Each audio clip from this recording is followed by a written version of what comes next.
Coming to you from a cozy little condo high atop Old 4th Ward, Atlanta. Welcome to The Ron Show on America One Radio. Here's your host, Ron Roberts. All right, happy Monday. Thank you for listening, whether it's on the America One Radio app, AmericaOneRadio.com, Progressive Voices via TuneIn, or wherever you podcast. I'm just glad you landed here. And who knows what it is that brought you here, but I do appreciate you finding your way at our threshold. This conversation happens about 5 days a week. I say about because today I almost decided, it's a rainy day. We jumped an hour ahead, lost an hour of the weekend. Maybe I want to sleep in and not do a show. But I decided, no, this is an important day. Well, for one, there are actually new sets of ears and eyes on this show, thanks to a little bit of media attention that has come about in the aftermath of the Elena Parent v. trans activist kerfuffle. State Senator Elena Parent is one of a handful, not the only, a handful of Democrats who voted against one trans-centric bill that Republicans had put up for a vote in the General Assembly. And Elena Parent, to date, is the only one of those Democrats to face any backlash whatsoever from, we will assume, are some of her constituents. A little background on this. Senator Parent did a one-on-one Zoom conversation with the mother of a trans child. It's understandable that the parent of a trans child would be uniquely focused on trans rights issues. After all, trans rights, specifically the rights of trans children, parents of trans children, have been under attack for a few years now. The demonization of the trans community has been relentless in the last 3-4 years as well. It is certainly understandable that the parent of a trans child, when given the opportunity to speak to an elected official, might have some heightened emotion. It might also make sense if in that conversation a trans parent speaking to an elected representative with an otherwise sterling record on LGBTQ plus issues might take exception with that politician not advocating to support trans rights on one issue. Where it didn't make sense to me was where the one issue was the rights of trans prisoners. Those who have committed crimes, been convicted of crimes, and sent to prisons might have their right to not gender affirming care, but gender reassignment surgeries come into question when paid for by taxpayer dollars. I've said this before and I'll say it again. I'm in the alphabet mafia. I'm one of the G's in the LGBTQ plus. It also stands to reason then that I have been more exposed to the transgender community than most of America, than the average American. Let's just say that. So I understand better, I believe, the plight of the transgender community, the rights that have been denied them, the difficulty it is to combat the psychological issues that come with living as a marginalized person in society. I mean, listen, I experienced that myself, and a lot of it quietly. You know, a covert double agent of sort. Like I carry as a white male. I like sports. I don't exhibit many outward characteristics that would lead one to know right away that I am a gay male. So I can sort of fly under the radar. But I do hear a lot of the marginalization that comes my way around folks who may not even know that they're targeting me with their barbs. I understand marginalization better than most white males do, most white Americans do. I'm not going to mince words about that. I do. I have, I think, a better understanding than a lot of white folks in America do, because I've had that door cracked open with my personal experience as a gay person. And I'd like to think that I have some insight into what it's like to be marginalized as a trans person too. And Elon Musk can think empathy is the shortcoming of Western civilization. I think that's the quote he said. I think it's actually what, if we can see it grow outside of the liberal progressive bubble, could be what saves our civilization. Empathy is just not something that, it's not a muscle everybody exercises. It just isn't. But I also happen to think that there can be a bit of an overreach when it comes to advocating for rights.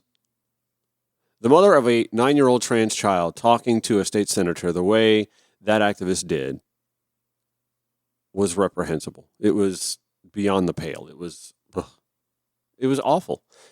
And you can disagree disagreeably. You really can. Your child's not going to prison. Your child isn't in prison. And thus, why are you being hostile to a state senator who voted against gender reassignment surgery paid for by taxpayer dollars for those who are in prison? It literally does not affect you. And I'm not saying it's not right to stand up for those who need advocacy. You can have this argument. You can have this debate. I think there's plenty of room for discussion on that very topic. Gender reassignment surgeries, taxpayer funded for trans prisoners. But we also have to put our big boy pants on, our big girl pants on, or whatever you want to call it. You're in prison. That person is in prison. It's my understanding when you go to prison, a lot of your rights are left at the threshold. That's just my understanding. It's a harsh reality, and there's so much more to discuss about what happens to a trans person in prison. Most of them, by the way, trans females, from what I understand, according to census data and studies that have been done. Do you go to a men's facility? Do you go to a women's facility? What's safest? What's best? What's provided you? What isn't provided you? Where are you in the process of your transition? There's so much to be discussed about this. There are a lot of variables. I was talking with one of my very best friends who is a longtime liberal activist, has worked for campaigns since the 1990s. She is a female. She's an African-American female. And she would not pass the purity test. And in fact, I gave her a hard time about even just bathroom accommodations. As a woman, she doesn't feel safe about it. I reminded her, you probably shared a bathroom with a trans female and never knew it. She said something about, the feet facing the wrong way. I'm like, well, first of all, I can't imagine a trans female going into a women's bathroom and then standing up to urinate. I mean, I asked her, I said, did you specifically ever have? No. I'm just saying that there are always going to be, there's a spectrum of positions to take on the issues of trans rights, and trying to toss out an Elena Parent, to me, is just foolhardy. And to spend time in a one-on-one discussion and being so rude and yelling and just throwing a fit, and then taking it to social media, and then taking the entire audio, giving it to Decatorish to let them report on it. I mean, what are you trying to solve here? I don't think the term "more bees with honey" comes to mind, right? I was contacted by Bill Torpy, columnist with the Atlanta Journal-Constitution, over the weekend, who wanted some thoughts on mine about this kerfuffle. And I think I made the last line. Whatever, that's cool. I'm glad he reached out. It was a good conversation he and I had over the phone. But he wrote a great piece that's in the Atlanta Journal-Constitution about this. And it kind of gets to the fact that this is something that Democrats are always going to have to deal with, the circular firing squad trope. Because we don't always agree on things in lockstep. And that's going to happen, too, when you have a mosaic, a collection of people. We are a uniquely diverse subset of the American population. And the right is far less of that. That is, to me, supposed to be a plus for the Democratic Party. And yet sometimes it kind of works against us from within because we have varying levels of belief on various issues and come from varying perspectives on that. We are likely to be more diverse in color and creed and ethnicity and national origin, sexual preference. And so we have differing beliefs about issues that affect us. Torpy, for example, made mention of the fact that, again, Elena Parent wasn't the only Democrat to vote against taxpayer-funded dollars going towards gender reassignment surgery. But she is the only one of those Democrats who voted in that way who's white. Interesting. Torpy wrote, SB 30, which bars transgender care for prisoners, had 33 Republicans voting yes and 15 Democrats voting no. Democratic Senators Sonia Halpern, Ed Harbison, Freddie Powell Sims, and Elena Parent voted yes, while Tanya Anderson, Jason Estevez, Randall Mangum, and Nikki Merritt took a stroll rather than tap the green button. Taking a stroll meaning they just didn't vote. Halpern said she supported transgender rights, quote, but I will not let my party be dragged into an argument that makes us look out of touch with the very people we claim to represent. What Halpern said is not all that different than what Elena Parent told that one parent. Of the 8 Democrats above, only Parent is white, Torpy wrote. Interestingly, almost all of the 150 people beating up Parent online, oh yeah, her social media, almost all of the 150 people beating up Parent online were white. Publicly criticizing African Americans is largely taboo in white progressivism, Torpy writes. One veteran metro area politician who is black told me, Bill Torpy writes, this speaks to the reality that this is not a focus of black residents. Obviously, black people are against discrimination because we've been targeted for centuries, but black people don't embrace these progressive white issues. I would argue it's not necessarily a progressive or white issue, but okay. Polls show the black community is divided on how the nation is moving on transgender issues. Did I mention by the fact that the close friend of mine I was talking about happens to be an African-American female herself? John Jackson, one of the few black people on Parent's post, wrote, I think this brings to the forefront a conversation we've been avoiding for a long time. People in liberal enclaves and upper middle-class liberal bubbles don't accept this, but it's 100% true. A lot of the Democratic base mirrors the GOP base when it comes to transgender issues.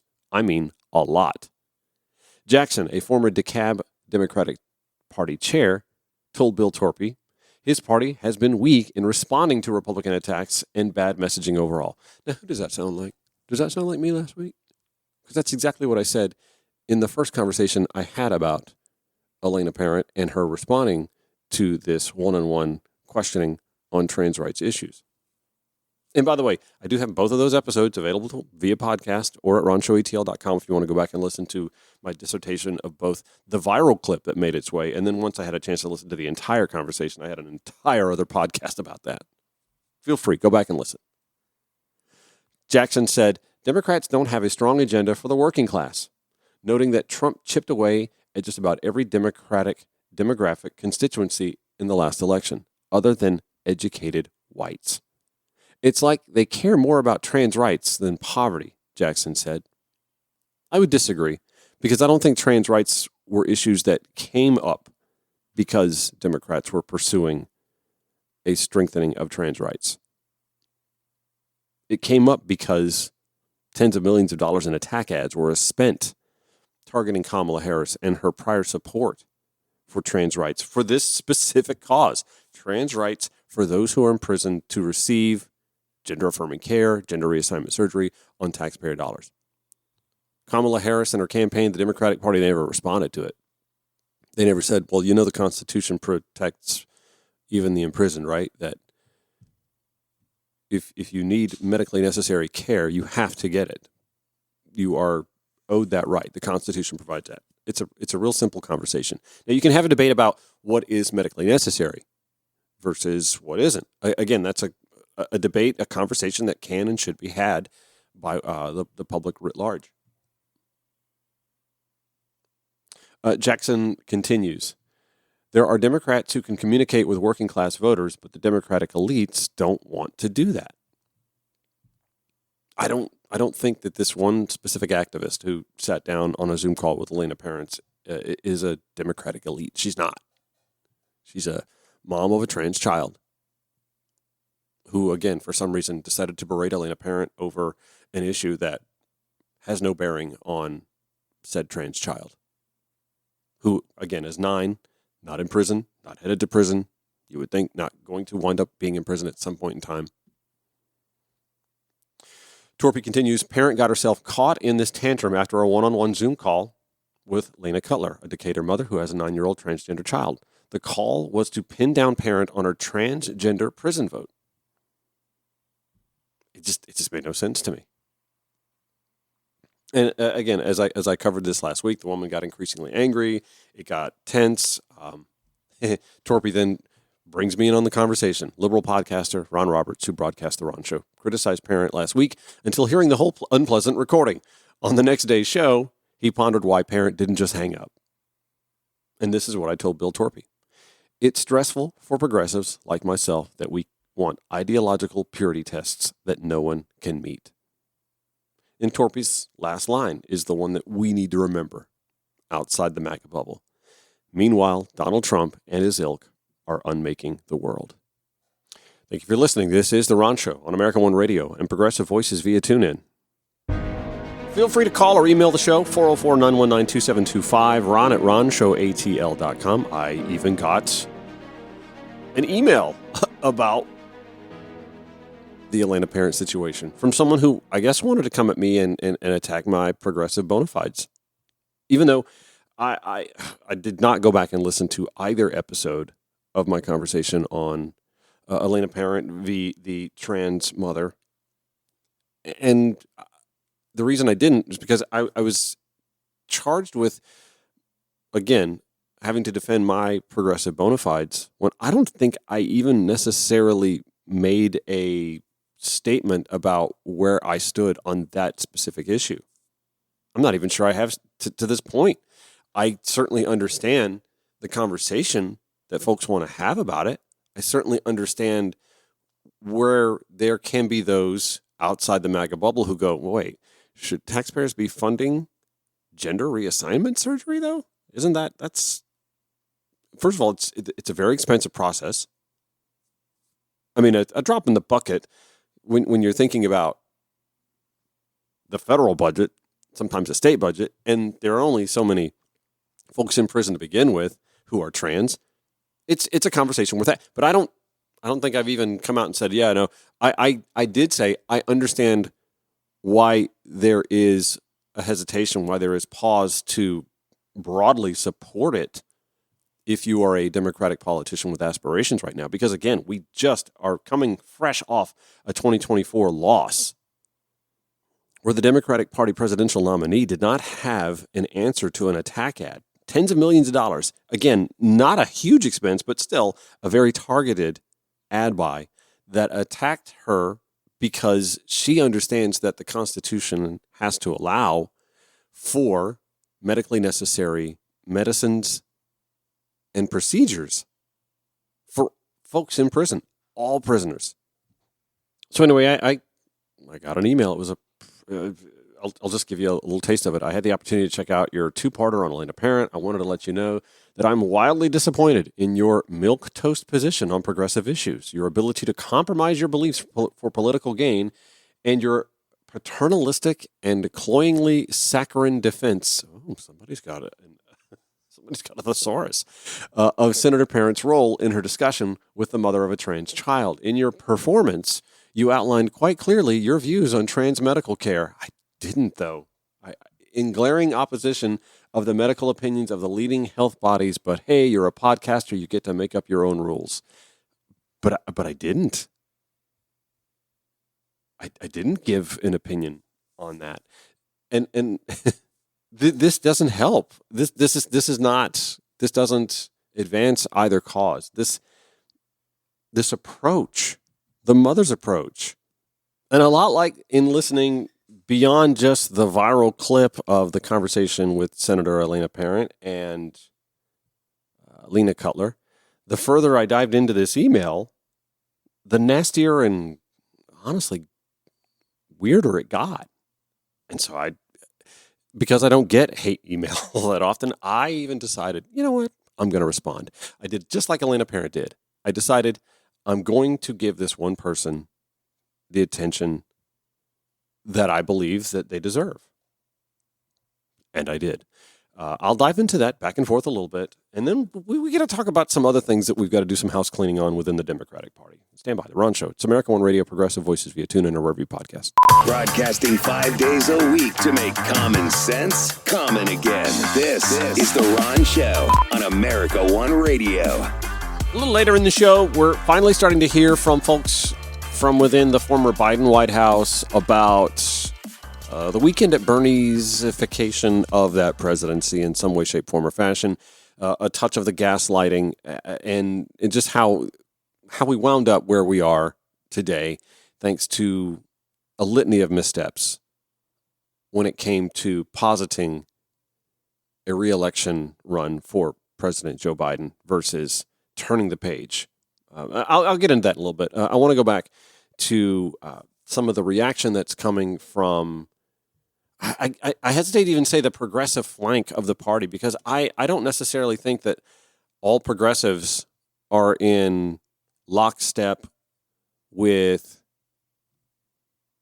the issue that one of, if not the issue that I think fell Kamala Harris last fall, and that is the support for taxpayer-funded gender reassignment surgeries for trans prisoners.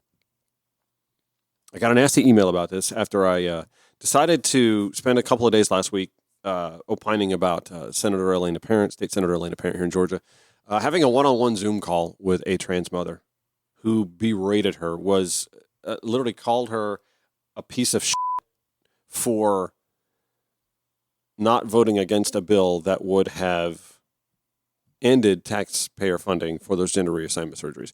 And listen, there's more to the bill than that. There's the medicines.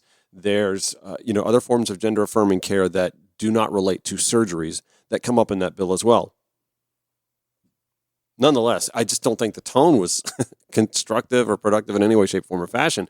And it's my opinion that State Senator Parent stayed on that call about 15 minutes longer than necessary. She was attacked almost within minutes of the conversation starting. It was not civil. It was incivil, almost from thanks for taking this call. And then I get an email from a gentleman because I said just what I've said a few minutes ago.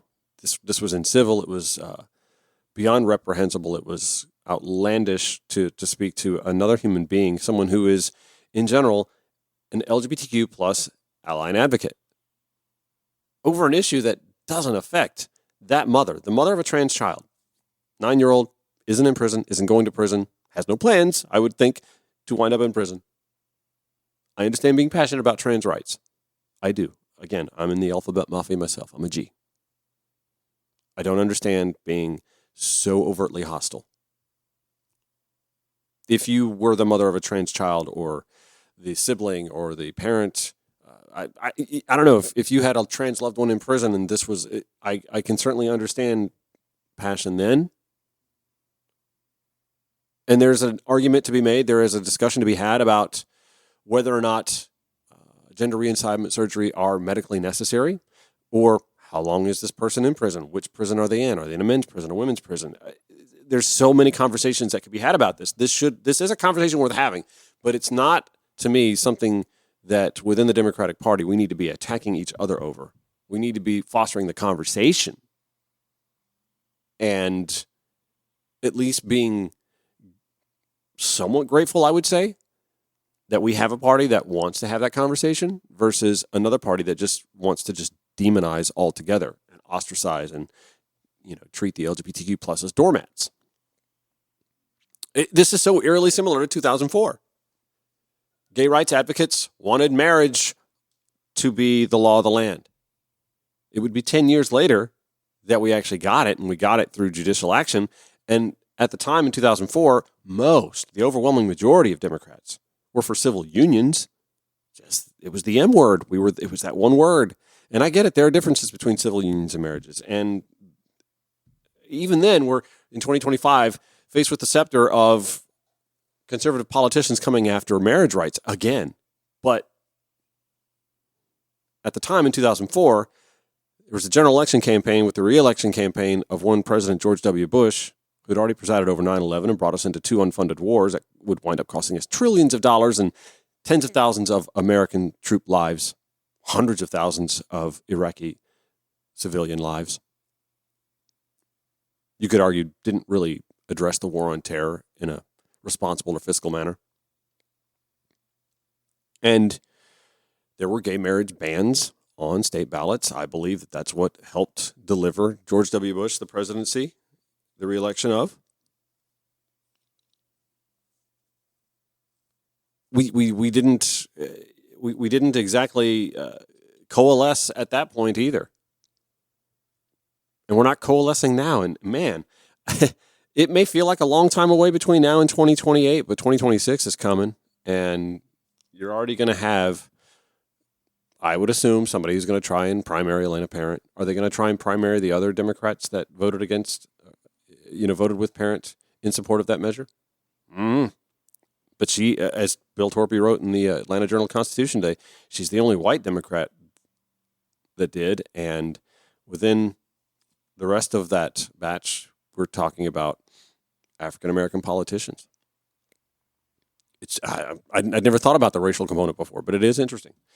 So anyway, the guy that decided to write me an email goes on, you justifying the passing of this bill saying, oh, well, we know it's unconstitutional and will get pushed back via an appeals process is so disgusting, he said.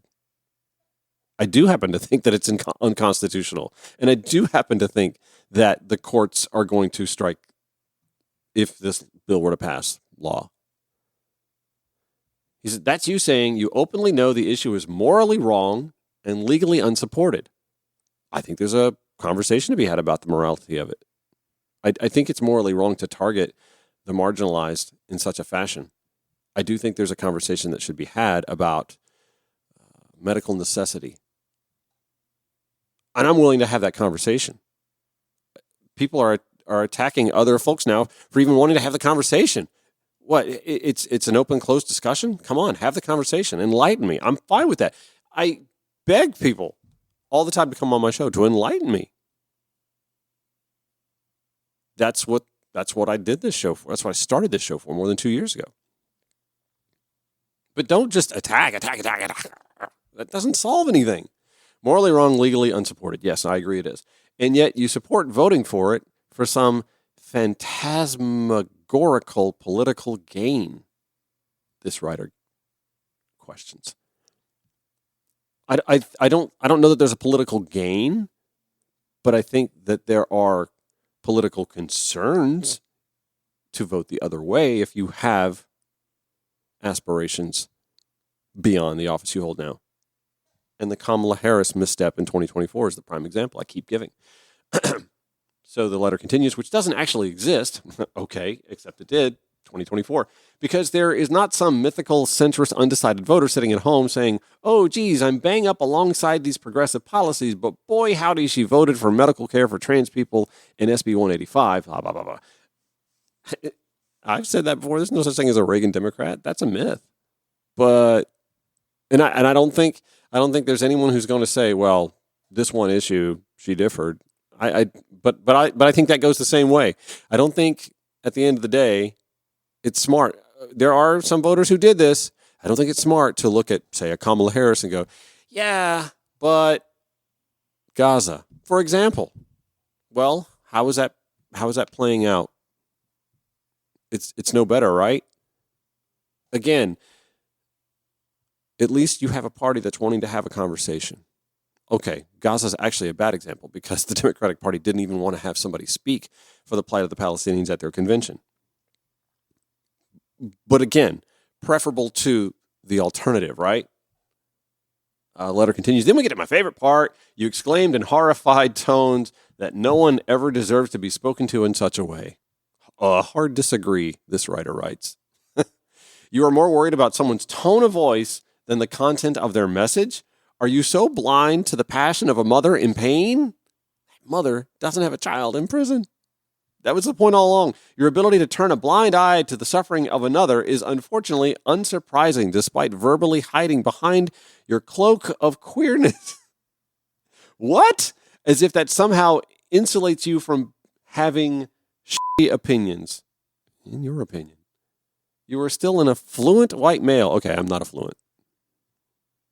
You used your privilege as a cudgel to lambaste over and over again a mother afraid for how the world views her child. Nope.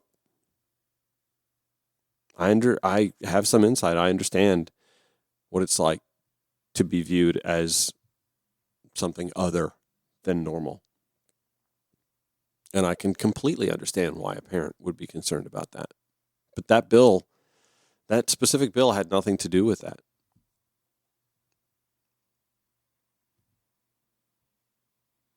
This person who tells me, by the way, I was a soccer referee for almost a decade. You know what I put up with every single effing weekend for multiple hours?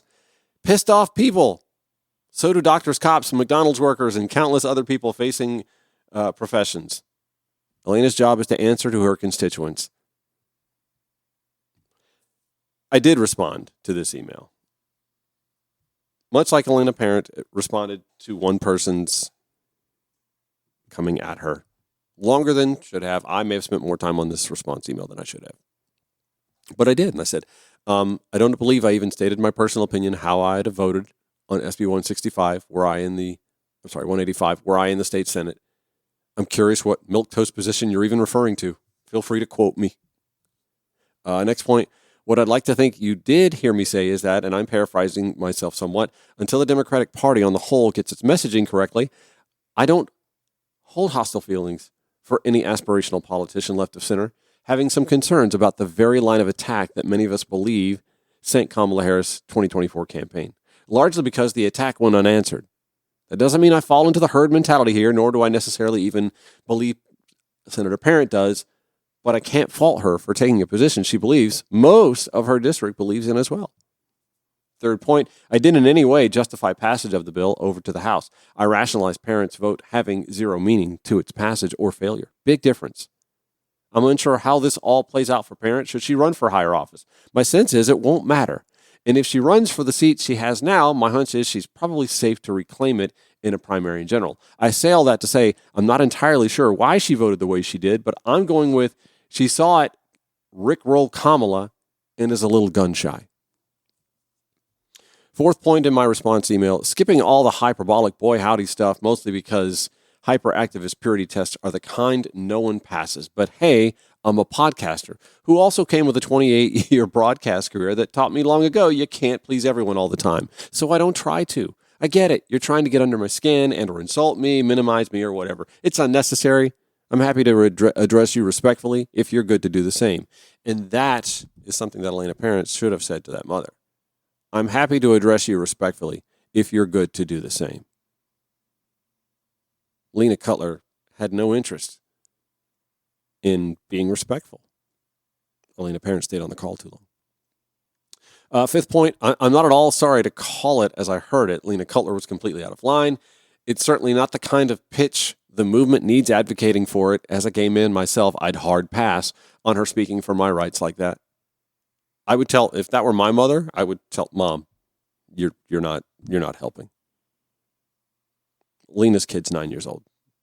Maybe that conversation happens down the road. Maybe it doesn't. I don't know. Lena had more than 15 minutes to better inform Parent about the plight of imprisoned trans women in Georgia with anecdotes from sources like what I provided in my response email. I did. In fact, this was written by Chrissy Perez in 2021. As trans women incarcerated in Georgia, our medical needs are brutally ignored. See, I'm actually willing to have this conversation. I may even reach out to the author to have this conversation. Does that sound like someone who should have his progressive bona fides questioned or be berated in an email that just, again, went a little beyond respectful dialogue? My sixth point, I'm not turning a blind eye to a mother at all. Her child isn't in prison. Number 7, if, as a soccer referee, you'd ever let a coach make such a spectacle without flashing a red card, you did the game and young players you were officiating a disservice. If I ever saw someone berate a fast food employee like that, I'd step in and say something. This person had ended his email to me saying, people are going to get mad. If that makes you uncomfortable, then get out of the way so real adults can have these conversations. I didn't hear a real adult in that conversation. I'm sorry. At least not the mother who, again, had the opportunity to speak one-on-one with the state senator who broadly supports trans rights. I'd argue the real adults don't call each other a real piece of shit or defend those who do. And that was my response to the letter writer who decided Ron deserves his first angry email from the left. I've gotten from the right, but never from within. I'm still not convinced that it's an issue like this that necessarily sank Democrats in general. I do think that the lead up to the ascendancy of Kamala Harris as the nominee actually did, though. And we're starting to get some nuggets of information from inside the former Biden White House that they just really didn't know what to do. We'll dive into that next. By the way, feel free again, 404-919-2725, Ron at ronshowatl.com if you'd like to chime in. So Tara Palmieri had previously worked for the Washington Examiner and the New York Post, White House correspondent for ABC News. Right? So Washington Examiner, New York Post are a little right of center, right? White House correspondent ABC News, you think, okay, she's on the up and up. She is still a journalist, and she does most of her work now on YouTube. And this video came out, this was about 10 days ago. I want you to listen to this conversation she had. Hey guys, so on Wednesday, I was holding a seminar at the Sign Institute at American University where I'm a fellow with a former Biden White House official, Michael LaRosa. He worked in the press shop for Dr. Jill Biden. Well, he admitted something that I had never heard someone from the Biden administration say out loud. Take a listen to this video. There's a new book that just came out. It is called Original Sin. It's by Jake Tapper and Alex Thompson. And the book premise is that it's an unsparing look at Biden's, quote, decline, its cover-up, and his disastrous choice to run again that led to a campaign of, quote, gaslighting and denial. Because you work so closely with the family and Jill Biden, do you think this is an accurate representation of what happened in 2024? Cover-up, to me, is a little hard, a little harsh. Every politician, everybody, every human being tries to cover up age. We were always, from day one, cognizant that age was an issue. Yep. Would you say it was solved? There are some things that are true. I mean, like the gaslighting, there was a lot of denial of the polling. And I will use the term gaslight because that's what they were doing. The campaign, former colleagues, the message to everybody was to make sure that you tell people it's too early. These polls don't mean anything. Well, it became too early and these polls don't mean anything for about a year and a half. Right. The numbers never moved. Right. And but by denying the data that was out there publicly, by denying the really insightful journalism that, they were actually demeaning a lot of the people, but it was the data denial that really bothered me because we loved polling when we were running, right? Because we were always ahead. Right. All of a sudden, because they're always behind, the polls are meaningless. And we're attacking the New York Times. They did do a lot of gaslighting of people. And I think if you were watching MSNBC, you probably believed them and were probably pretty shocked. But if you if you were consuming information, consuming data, and looking at it objectively and trying to interpret it and process it objectively, then none of it was surprising. Okay, can I just ask you bluntly? Sorry. I'm not trying to Were flash. you concerned about him running for re-election in 2024? Yes. And I'll say this. When I got to the White House on day one, it became pretty clear to me. I think I went in, first of all, I was just happy to be there, excited. I used to drive my boss home every night, my chief of staff, because we lived in the same building. And I remember him saying something about, oh, well, that's after the re-elect. That's a second term thing. They won. I said, wait, what? Because I think you believe the bridge. I think, well, it wasn't that I believed the bridge. It was just that I just assumed, kind of like Barack Obama probably assumed he was picking Biden knowing thinking he wasn't going to run again. I kind of thought, in 2020, 2021, that this was going to be like, okay, we're going to pass the torch to another generation of Democrats and let them handle a Trump 2.0 campaign. Should have been. I was, brought to reality pretty fast. Like, but why not? Why wouldn't he run? Yeah, why not? It was, why wouldn't he? And I'm like, well, because it felt like in 2020 that we barely won the nomination, that Democrats were kind of not yearning for Joe Biden. They were kind of either stuck with him or they were eating their vegetables and saying, he's our best shot, not a socialist from Vermont. He's our best shot. We're comfortable with him. He's competent. He's earned a lot of goodwill. And ultimately, the problem with deciding to run for re-election again was a misread of our mandate. Yep. This is crazy because I've never heard a Biden official admit that their colleagues were gaslighting the public. He had some other great things to say about how Biden wanted to be in front of the press, but it was his team that tried to stop him.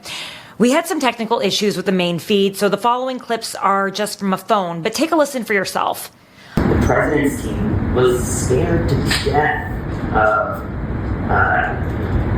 impromptu, unscripted, unrehearsed, for good reason, unchoreographed, anything. Yep. They couldn't compete for the attention economy. They just couldn't do it. They didn't have any idea, and they didn't have the vessel, either in Biden, by the way, who would have done anything. He loves TV. He loves doing stuff. It was the orbit that did not trust their own candidate. Biden needed the press, and when he needed them the most, they didn't trust him. They didn't give him the benefit of the doubt. And they put their foot on the gas and never took it off. And he was politically dead and won. Yeah, this is sort of confirming what I think a lot of us knew all along. Joe Biden may have wanted to do the media stuff, but his handlers knew he couldn't, and no one had the stones to say that to him. Pronouns, trans rights, inflation, not even the top issue that I think derailed Democrats in 2024. It was an incumbent campaign believing it had a mandate, it never did, insisting it knew best, again, what the people wanted, no matter how many polls the people answered to say absolutely not. And by the way, the swipe at the socialist from Vermont, dude is in his 80s and is out there packing gyms. More than 17,000 people came out just this weekend to see him in Republican districts in Michigan and Wisconsin. Bernie Sanders isn't running for president in 2028, right? But he and his infamous progressive policies are the only tangible left-of-center politician out there even trying to get out before people, and he's getting out before thousands of people. Obviously, he's not running for president, so it's got to be his policies, his ideology that has won people over. Democrats, pay attention, y'all. Stop gaslighting people. Stop telling us that we don't see what our eyes clearly see. And also stop taking swipes at progressives. Progressives, you got to stop with the purity tests because you're going to eliminate everybody, even yourself. Have we not learned anything since 2016? We're making the same mistakes over and over and over again. That's going to do it for today's Ron Show. We air weekdays 9 a.m., 5 p.m. on America One Radio, 11 p.m. Progressive Voices via TuneIn, and then we head to the podcast. Show notes at ronshowatl.com. Take care.